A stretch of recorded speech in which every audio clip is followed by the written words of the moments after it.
Hey everyone, how y'all doing today and welcome back to another video. So trying to get back on track of things. Life has been crazy lately, but we are in the Great League Remix, which begins tomorrow, and we know the ban list. So Blastoise, Wigglytuff, Marowak, Galarian Weezing, Lapras, Feraligatr, Azumel, Jumpluff, Sableye, Credilli, Gastrodon, Drapion, Superior, Mandibuzz, Talonflame, Malamar, Galiciopod, Morpeko, Annihilate, and Clodsire. Those Pokemon are banned.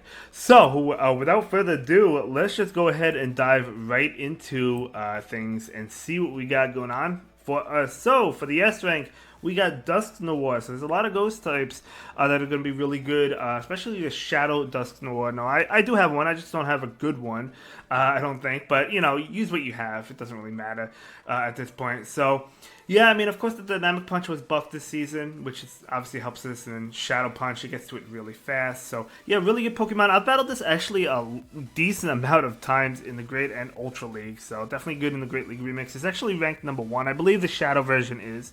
And then we have Galarian Corsola.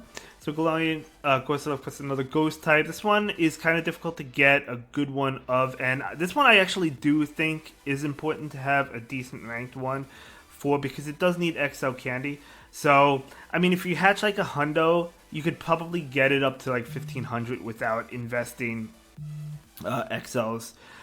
Which is fine. You could do that like a level 41, but if you have a good rank one, of course, get up to level 50 or close to it. It's really good. Then we have Grumpig, of course, Grumpig receiving that huge buff with Psywave and Dynamic Punch. It also has Shadow Ball this season. And then Pangoro as a fighting type, Karate Chop, Night Slash, Close Combat. Yeah, so Primeape, another good fighting type as well in this meta. Yes, I mean, there's ghost types, but it also has Rage Fist, and it gets to it really fast, so it's going to be doing super effective damage and continuously boosting its attack. Then we have Diggersby. So Diggersby is, of course, a bulky, normal type with Scorching Sands, so you want Quick Attack, Scorching Sands, and then Fire Punch as well. Gets to the moves fast, it can take plenty of hits. Guzzlord is another really strong pick as well. I love using Guzzlord. I've used Guzzlord in like every league. Not the Master League, but like the Ultra League. It's a lot of fun. It's great. It's great in the Open Great League as well. And it's also great in Remix Cups too. And then we have Jellicent. Jellicent receiving the buff this season to Hex, generating energy faster. Moving on to the A rank, we have Ferret. Another Pokemon that received the buff with Sucker Punch. And then has Trailblaze and Swift as well. So this Pokemon is pretty spammy, and it can the good thing about this is like Sucker Punch is such a great move. So like when you Trailblaze, you're just boosting up Sucker Punch, right? And it's absolutely fantastic. And then we have Tinkaton. Tinkaton is the new Pokemon that was added. This one, you know, this one is interesting. It has Fairy Wind. It's a great Pokemon. It has Fairy Wind. It has Play Rough, and then it also has Heavy Slam or Bulldoze. Really depends on what you want to go for. Originally, it was going to get Brutal Swing, but they nerfed. They didn't include it in its move pool. That was data mined, so it doesn't get Brutal Swing. But like, it would have been much better if it did. But it's still fantastic, and I love this Pokemon. I just love the design too. I've always loved this ever since it was released in Scarlet and Violet. And then we have a Alolan Marowak. Alolan Marowak. Well, it does have Hex, but it also has Fire Spin as well. So yeah, whichever one you prefer to go with. Of course, Hex being buffed this season. And then we have Claydol. Claydol with the Rock Tomb. Love the Rock Tomb because of the debuff and the Mud Slap as well. And then we have Cubink. Cubink is really nice. I mean, Cubink is okay. Like, Cubink is good. It's just like, it's kind of like Bastiodon, right? Like, where like it kind of needs to have good alignment. I mean, it's better than Bastiodon in my opinion, because like if you go up against a fighting type, at least Cubink has play, but whereas Bastiodon does not. But pretty good Pokemon for sure. And then we have Corviknight with Sand Attack. Well, Sand Attack, it has Iron Head and Sky Attack. It also has Payback as well. You might actually want the Payback on this one because of all the ghost types. Sky Attack is good for the fighting types as well. Maybe you don't need Iron Head for this one. Iron Head is Legacy though, so I probably wouldn't delete it. And then we have Steelix with Thunderfang, Psychic Fangs, and then it has Breaking Swipe. It has Earthquake, it has Crunch. And then moving on to the B rank, we have Thievul. So Thievul got Sucker Punch. I think it's Is it Sucker Punch Night Slash? I think it is. I know originally it didn't have that like move combination, but I think it was released at some point with that move combination. If I remember, they like had updated it after its release or something like that. I'm not really too sure, but it got better. So I mean, Sucker Punch, of course, is going to be good against all the ghost types that we have in this meta. Then we have Stunfisk. Then we have Machoke as well. Machoke, another fighting type. I do like the Pangol. I do like the Primate, but Machoke is another option for you as well. Then we have Golurk as a Mud Slap user, and then Golion Moltres as another Sucker Punch user, which is actually a pretty good Pokemon because Sucker Punch is a great move, right? So Golion Moltres, I mean, it's been out for a long time, so maybe, and we also have Master Balls, so like maybe you do have it, hopefully you do have it, but it's going to do well, of course, against the Ghost types, against Claydol, right? So yeah, really good stuff, really good stuff. The other options, we have Metachamp, so PV Poke recommends Metachamp with Psycho Cut, and then we have Toxapex as well. Toxapex, I feel like I mean, it could do okay in some scenarios, but I feel like it's going to struggle, right? I mean, the ghost types are resisting the poison, jab, damage, and then, of course, it's weak to Psywave from Grumpig. Diggersby, yes, it has a super effective move, Brine, but Diggersby also with that Squatchy Sands is going to do well against Toxapex. So I feel like Toxapex might struggle a little bit, but it could be okay. It really depends. But I don't think we'll see this too often. Sometimes we do see Toxapex in limited metas, but I don't think we're going to see this too often.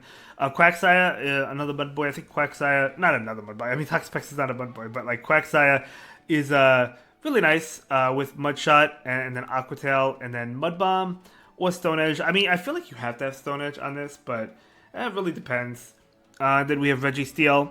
Registeel does have some weaknesses in this meta, but it could also do well against a lot of things as well. Bastiodon, I feel like it's probably going to have very limited play. I don't think we're going to see this too often. It needs to be on the right matchup, and that has always been the case. I've never liked Bastiodon, just my opinion. If you like it and you've hit Legend or you did well with it, that's awesome. But for me personally, I just have never really enjoyed it because like if you lose the lead, it's really, really difficult to recover from it. You would have to flip switch when you switch out. And then we have Runaricus. Runaricus is a lot of fun. I actually like Runaricus a lot because it has Shadow Claw. And then it got Rock Tomb, right? I think it got Rock Tomb. It has, yeah. So I believe it did. I believe it did. And then Sand Tomb as well. Shadow Ball too. So yeah, I mean, really good move combination. Alolan Sandslash as well. Just keep it away from those fighters, right? You know, Drifloon could see some play here. Umbreon as the dog type. If you want to go after those ghost types, more power to you. I mean, Umbreon. As well as the Sucker Punch he uses, resisting Sucker Punch is huge as well. Then we have Amoonguss. Amoonguss, I don't think Amoonguss would necessarily see a lot of play, but you know, I mean, it does have Astonish, so it will do super effective damage towards the ghost types, but I don't think it's going to see a lot of play, to be honest, like it did in the Spring Cup. Then we have Greninja, and then we have Togetic. But with that being said, we're going to move on to the solid team options. For the first team, it's going to be Double Ghost with Dusknoir and Galarian Corsola. Now, I do recommend the Shadow Dusknoir because of the damage. If you don't have Galarian Corsola, you could go with another ghost type, like Jellicent, for example. I think that would be fine, or even a Alolan Marowak with Hex could be good.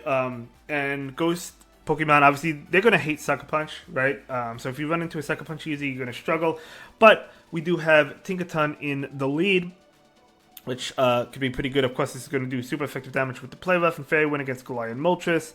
And it's also resisting Ferret, so it's going to do well against Devo. So yeah, I mean, pretty good. Could be a pretty good team. I don't have a good Tinkaton, but like I'll just build anyone at this point. For the Great League, I'll just build whichever one I have. Pretty much, I have like 3 of them, so I'll just build whichever one I want. And then we have a double Sucker Punch team with Galarian Moltres and as well as Devo. So double Sucker Punch team. Of course, you could replace, if you don't want 2 dogs, you could replace one of them with Ferret as well with another Sucker Punch, user. And then, of course, the backline is not going to appreciate Tinkaton, but Claydol does have super effective Mud Slap damage towards Tinkaton because it's a Fairy type, but it's also a Steel type, right? So we'll see how this team plays out. Fighting, I mean, Pangoro is going to be tough, you know. And I guess you could argue maybe Primate, but I mean, the thing is, like, with the Claydol, those Pokemon are really frail, right? They really can't take hits well. And Claydol, is on the tankier side, so it can take like a Night Slash from Pangoro or a Rage Fist from Primeape, and the damage it's doing with Mud Slap is going to be pretty good. So I think it's pretty good there. And then we have double fighting with Pangoro and Primeape, and then I put Tinkaton in the lead because the backline, not really going to like Tinkaton. You do have neutral damage with the fighting damage, right? So maybe you have some play against Tinkaton, but not really going to appreciate it. But then I have Tinkaton in the lead as well. I guess, I mean, well, no, Ghost types not really. I mean, Pangoro is not going to be bad against Ghost types, right? Anything like that. So, yeah, pretty cool team, I think. Then we have another team. We have Corviknight in the lead with Diggersby in the back. I think Diggersby could work as a safe swap. Good safe swap, and then Jellicent as well. Another team, we have Alolan Marowak. Could be Fire Spin, but it could also be Hex as well. And then Ferret, I do think will work as a safe swap because it continuously boosts up its attacks. Ferret has actually frustrated me this season. I'm not gonna lie, like just battling it, like it's kind of been tough. And then the final team is gonna be Stunfisk with Glowing Corsola, but you could use another Ghost type if you don't have Glowing Corsola. Even Guzzlord I think could be okay as well, which is not a Ghost type. But then we have Tinkaton in the back. But yeah, let me know what you think of these teams. Let me know if you plan on playing this meta, and I'll see you in the next one. Have a good day. Thank you so much for watching. Bye.